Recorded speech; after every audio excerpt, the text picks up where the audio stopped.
It's Thursday, February 2nd, 2023. This is FRCMedia News. I'm Keith Tebow. A Fall River lawmaker is looking at ways to improve police recruitment and retention. Fall River officially has a new logo. And stand up and be counted as Fall River's annual census begins soon. All this and more coming up. We start this week with a weather update. A strong blast of Arctic air is expected to impact the South Coast and Fall River Friday into Saturday, dropping temperatures at or below zero Friday night with a wind chill of upwards of 20 below. Mayor Paul Coogan says the city is preparing to help those who do not have an adequate shelter to deal with the bone-chilling temperatures. We've talked to our First Step In about, making sure anybody that comes down there gets serviced. Our overflow shelter. We're also going to have a warming center on Christ the Rock Church on Rock Street, open all day Saturday. And we'll be busing people or taking a van and running people up from Bay Street to that warming shelter so they can stay there till the overflow shelter ends at night. So we have a number of things in play right now that I think, again, people have to understand that when you're dealing with homelessness, some of the chronic homeless simply refuse to come in. They think they can ride it out, and it's heartbreaking. I was in one of the homeless camps the other day with two of the outreach workers, and we were literally going around tent to tent, giving them coats, hats, gloves, hygiene materials, and telling them how important it was for them to make sure they took the weather seriously this weekend especially. If any residents are experiencing problems due to the cold weather, the city has set up an emergency hotline number at 508-676-3528. The good news is the cold event is expected to be a short one, with temperatures anticipated to be back in the 40s on Sunday. And looking longer term, even though we've not had any major snowstorms to contend with, on this Groundhog Day, Punxsutawney Phil did see his shadow, predicting 6 more weeks of winter. 7th Bristol District State Representative Alan Sylvia has sponsored a bill geared at creating a grant program for gateway cities like Fall River to provide financial incentives to recruit and retain public safety officers. Representative Sylvia says the state's 26 gateway cities are at a disadvantage in recruiting and retaining police officers based on changes in police operating procedures within cities compared to our suburban communities. When I was a police officer in the 1980s and early 90s, we had less than half the number of calls that are received today. With the increased numbers of calls, there's an increased probability of injury. So police officers and emergency personnel, firefighters are injured as a result of the increased numbers of calls. When a town or a smaller municipality is looking to hire personnel, they reach out, of course, to everyone, and those who are employed in gateway cities apply, reducing again the numbers that we have. We have to do things to encourage individuals who have the qualifications, who have the ability to be law enforcement officers and to work in our emergency management services. We need to find a way to do that. And this will be one of those ways of increasing the list and improving on retention. Representative Sylvia says money in the grant program can be used not only to provide financial incentives directly to officers, but to cover the cost of officers looking to join the force. Right now, a police officer who would be hired in Fall River, there's approximately a $9,000 cost, you mentioned that figure, to get a person on board with regard to equipment needed that the city has to supply. What's happened is that some of those officers came on board with all good intentions.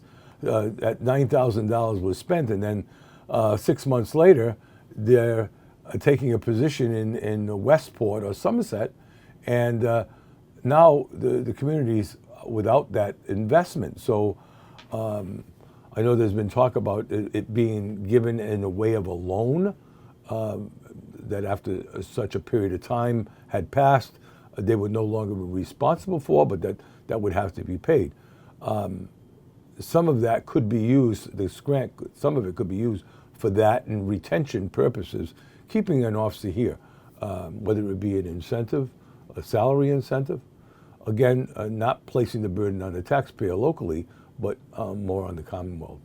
Recent headlines involving Fall River police officers and those across the country have added to a negative perception of police work and the reduction in new recruits. This retention issue is not only being felt by Fall River. We're seeing that happen in every gateway city. We're talking about Brockton and Boston. Boston has a serious problem right now. They can't hire police officers. Of course, when something happens nationally, that plays a very important role.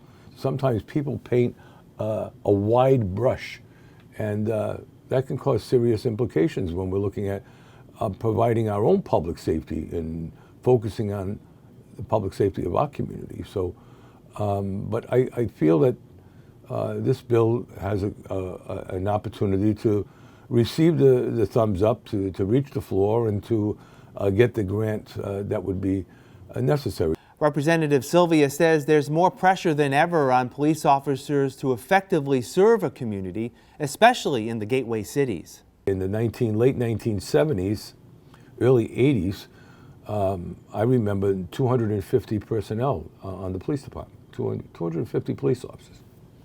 Today, we have they attempt to get close to that, but every time they do, retirements and injuries, and so they're always at the 212, 210. That again places a serious stress and pressure, because no longer are police officers in two-man vehicles where you have two officers in a patrol car. So when there's a serious or a violent crime or a domestic assault, police have to come from other sectors, leaving other areas bare without coverage. So there's a constant overlap of calls. So it's a difficult job. Most people realize that. You know, you not only have to be trained in law enforcement and criminal law, but you have to be a psychologist and a psychiatrist and a medical technician all at the same time. Representative Sylvia is confident that the measure will pass, with funds being made available to cities and towns for the fiscal year that will begin in July of 2024. The city's 9-member special committee to review the Fall River City Charter held its first committee meeting this week. The latest iteration of the charter was approved by voters in 2017 and mandates that a special committee be appointed to review the document 5 years after its passage. Committee Chair Attorney Rena Brown says the group will examine how the provisions of the charter have been undertaken to date, with a report on recommended changes to be drafted and submitted to the city clerk by June 30th. The charter, as it is a little problematic. I would like to see some of the vague areas fixed, I guess, for lack of a better word. I would like to see, some other changes, even if they're possible. This is not a commission that is going to change the charter. I think everybody needs to know that. This is an open meeting. I hope people come. I hope people are as interested. People forget the charter is the, operating laws of the city of Fall River. It's an important document. I'm a lawyer by trade, so the Constitution and Bill of Rights are the most important documents, right? The Massachusetts Declaration of Rights, another important document. And the Charter of Fall River is an important document. So I'm interested in learning more about it. I think you need to know the history of the charter to be able to look forward and propose changes. Attorney Brown says she's looking forward to working with the other members of the committee. Meetings are scheduled monthly through June and will provide ample time for residents to provide their input on any charter changes. It would be great to see people interested in this document. Everybody is quick to criticize and slow to praise. And, the last Charter Commission, they spent hours and hours and hours on that document. It's a lot. We go home, we have to read it, maybe write proposed changes, do some research, and they spent a lot of time on it. So it would be nice to see members of the public get excited about this too. I mean, I'm a legal geek, so I'm excited about it, right? I get it. It's not the most interesting reading, but for me, if you are a resident of Fall River and you're interested in, civic obligations and civic duties, the charter is something to familiarize yourself with. The City of Fall River has established a special revenue account to collect funds from the state to combat the impact of opioids in the city. The state has received $533 million in settlements from 4 pharmaceutical companies for their role in contributing to the opioid epidemic. Over the next 15 years, Fall River will receive $4.4 million, which will be distributed toward treatment and recovery. Mayor Paul Coogan says the city's health department will lead the effort to distribute those funds. The best way might be to tackle it is to bring in a company to evaluate all the programs in Fall River, who's successful, what works, what doesn't, where should we go with the money. And then what I would do is put together a small panel of providers that are very much active in that issue, and they can sit down with the consultant, Tess, and decide who best can serve the residents of Fall River and make sure they get the services to the people they need to help with that money. It is a substantial amount of money. Fall River does have problems with opioids that this can go a long way to hopefully alleviate some of these problems. The city this week unveiled its new logo. Last fall, the city launched a contest to create that new logo. Over 200 entries were submitted from around the world. A panel of judges narrowed the entries to 6, which were then presented to city residents to vote for their favorite. Over 6,000 votes were received. The winner, who combined elements of the city's textile history with the Braga Bridge, was created by Tiverton resident Nadine Messier. Ms. Messier has been a graphic designer for over 20 years. Part of the inspiration for her submission came from her great-grandmother, who worked in the city's mills during the early 20th century. Fall River was an industrial city. The mill was the heart of the essence of the industry 100 years ago. And even though the industry is kind of changed, the buildings are still here. And the stories about those buildings and those families are still here. So you can't forget the mills because they're all around us. And I know that the bridge is iconic because it's a connection between Tiverton, Providence, and everywhere else. So to me, both of those symbols together made you know that it was Fall River. And it wasn't just somewhere in the Cape, it wasn't just somewhere else. It was those two iconic symbols, to me, together cemented the idea that this was about Fall River and nowhere else. I just entered hoping to actually just meet people, to network with people. I didn't expect to win. I just felt like, oh, it's a small town, maybe I'll meet a few people and that kind of thing. So I didn't expect to win. It was more for me just a networking and a promotional thing for myself and to kind of get me going where I just moved. So yeah, when I was told I was one of the 6 finalists, I was stunned because we only had about 3 weeks to enter the contest, and I entered the week before it was due, and I did this in about 3 days, and then I got an email the week later saying, you're one of 6 of the 227 people come to the mayor's office, and I'm like, what? Oh my God, okay. So yeah, it was pretty exciting. So it was, yeah, I had no idea. It was pretty exciting. The new logo will be a key element on city branding moving forward, to be included on the city's new website and material to drive economic development. The reason we were doing a new logo is because we're trying to upgrade the website for the city of Fall River. Obviously, the logo will be at the forefront of it, but we wanted to make it more friendly, more workable, so people could do their business online, not have 48 steps to go through, easy to maneuver. Those are the focus on changing the website for the citizens in the city of Fall River.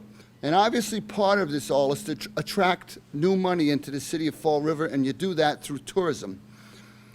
We are going to highlight the great things that Fall River has to offer, so people come here, spend their money in our restaurant, do some shopping, go down to the waterfront, spend some time here. Ms. Messier received a $500 cash prize for her winning submission. We'll take a break and have more FRC Media News right after this. Hi everyone, I'm Kathy Castro, the director of the play Our Town, and I'd love for you to join us on one of the 8 performances that we'll be doing at the Little Theater Fire Barn right here in Fall River. We have a great cast that has been working very hard to recreate the classic American story when things were simpler and a dozen eggs didn't cost $10 or more. Playwright Thornton Wilder wants us to open our eyes to the way we are living and to help us to appreciate every moment that we live. Our town runs February the 2nd through the 12th. You can order tickets online at www.littletheater.net. Hope to see you there. Here are some job descriptions on the latest hot jobs list from the Mass Hire Fall River Career Center. Junior Instructor, FMC Ice Sports, located at 272 Ellsbury Street, is seeking a part-time junior instructor to assist or instruct groups and related lessons for learning to play hockey or figure skating programs at Driscoll Skating Rink. Job number 182-27865. Product Development Chef, Blount Fine Foods, located at 630 Current Road, is looking for a full-time product development chef to support the product development team, sales, marketing, and all product development efforts through recipe development and presentations. Job number 182-21148. Job Coach, People Incorporated, located at 900 Riggenbach Road, is looking for a full-time job coach to provide employment supports to individuals with developmental disabilities. Job number 182-12003. Lab Collection Specialist, Acutus Diagnostics Incorporated, located at 140 Purchase Street, is looking for a part-time lab collection specialist. For more information, call 508-567-6103. Family Service Association, located at 101 Rock Street, has an immediate need for the following full and part-time positions. Intake Assessment Coordinator, job number 182-26892. Assistant Group Leader, job number 182-26893. For more information about these or other positions, visit Mass Hire JobQuest at jobquest.dcs.eol.mass.gov or call the Mass Hire Fall River Career Center at 508-730-5000. Hi, I'm Tess Curran, the Director of Health and Human Services for the City of Fall River. COVID continues to circulate in the community, and we need to be aware of the resources available to us. These resources include testing, treatments, and vaccinations. As we enter into the flu season, the winter season, the biggest advice I can give to all people of our community is to monitor themselves for symptoms, and home tests for COVID are available, and I encourage people to do those tests to isolate if they have symptoms or if they test positive to COVID, and then to really reach out to their medical provider if they do test positive on one of the home tests. There are treatments available now for COVID. Many of them are very effective in preventing hospitalization and severity of symptoms. The manufacturers of the COVID vaccines have updated their vaccines to meet the new variants that we see in our community, including Omicron. And so I encourage people to get the booster vaccine. For individuals who have questions about COVID or the new vaccines that are coming out, I recommend that they reach out to their medical provider or they can look at the local resources on the frvax.com website. Welcome back. The City of Fall River will soon be distributing the annual census form. Residents can expect to see the form in the mail early this month. The city census is mandated by the Commonwealth to be conducted yearly and is coordinated by the city's election commission. Chair Ryan Lyons says an accurate count of residents is important to ensuring state and federal resources are allocated fairly to meet the city's needs. It's very important for everyone to stand up and be counted. I mean, there are so many different state agencies that provide money to the city. A lot of our municipal budget, a lot of money comes in from the Commonwealth and the federal government. The Council on Aging uses the census stats to apply for grants for senior citizens. The school department applies for grants for after-school programs and school lunches. I provide a list of veterans through the census stats to our Veteran Services Officer. So it's critically important for everyone to participate in the census for a multitude of reasons. A lot of money comes into the city to provide needs for seniors, for our children, for our veteran services. So I encourage everyone, and the Commonwealth does mandate that everyone participate in the census, so please make sure that you're participating this year. Residents are being asked to make necessary corrections to the information on the form and return it back to the city as soon as possible. Through the mail, there's going to be an envelope that's provided. It is not postage paid, so you will have to put a stamp on it. You can return it in the mail. You can drop it off directly to my office here on the 6th floor, room 636. There are going to be 5 Dropbox locations throughout the city. Down in the atrium here at Government Center, both Stop and Shops, Shore Supermarket on North Main Street, Shop Supermarket, as well as Seabra Supermarket on Stafford Road.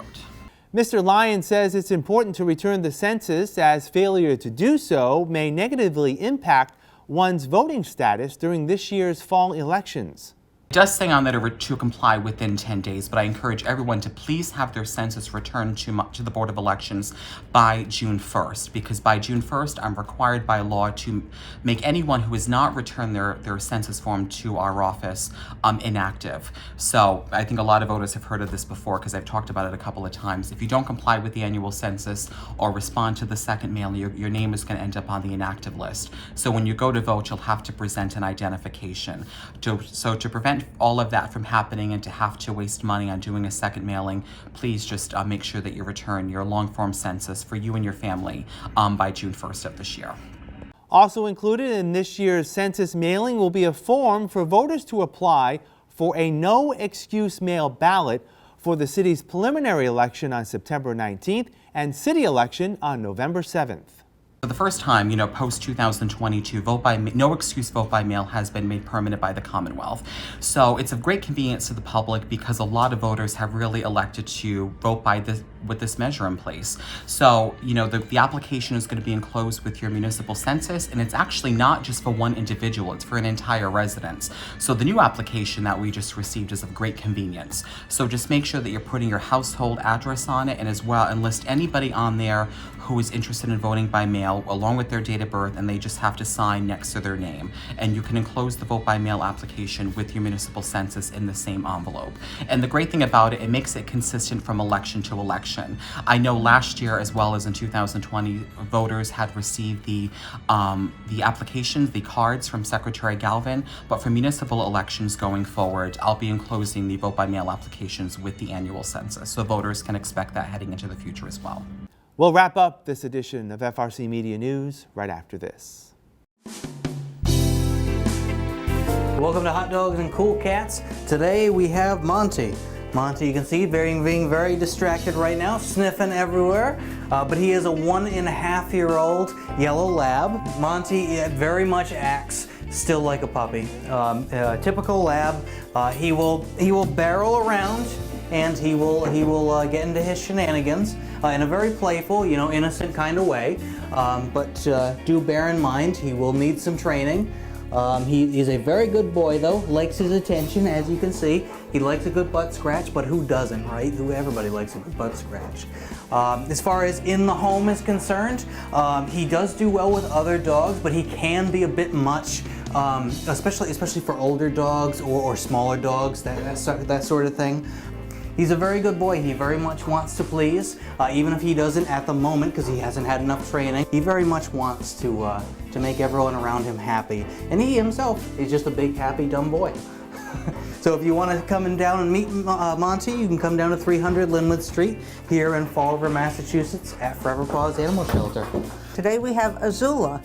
Azula is a dilute calico. She is an owner surrender. She is 1 year old. She just weaned her kittens. She did have kittens. She's a sweet girl. She is a dilute calico, and sometimes they can be be a little temperamental sometimes. But on the whole, she's a very good girl. Sometimes she likes being picked up, sometimes she doesn't. Azula, I would say, no really young kids, just where she can be a little on the temperamental side sometimes. Older kids would be best, or a single, a young couple, older couple as well. If you'd like to meet Azula, come on down to 300 Linwood Street. She would love to meet you. Hi, I'm Tess Curran, Director of Health and Human Services for the City of Fall River. I know that we're all tired of COVID-19. However, COVID remains a threat in our community. Anybody can become infected with COVID-19, especially children. Therefore, it's critical that parents consider getting their children vaccinated. We realize that children already get a lot of vaccines as it is when they're young. So to add one more can be a lot for parents. But just like the other vaccines have basically helped eliminate many of the diseases that they were designed to fight, same thing with COVID. As a parent, when we were thinking about how to approach the vaccination process with them, we were really looking at what the benefits were versus what the risks were. You know, they're 3 active kids. They like to play outside, they like to run around, and we wanted to keep them as healthy as possible. We talked to our pediatrician, what was going to be the best move for all 3 of them. For parents who have questions about the vaccine, the best thing you can do is ask your pediatrician. There was a little pinch, but it wasn't really that bad. Anyone 6 months and older is eligible to receive the COVID-19 vaccine. For questions, please contact your doctor or visit frvax.com for additional information. That'll wrap up this edition of FRC Media News. Please visit our website at frmedia.org for all the latest news and local information. FRC Media News airs Thursdays at 6 p.m. and Fridays at 5:30 p.m. For all of us here at FRC Media News, I'm Keith Tebow. Have a great weekend. We'll see you next Thursday.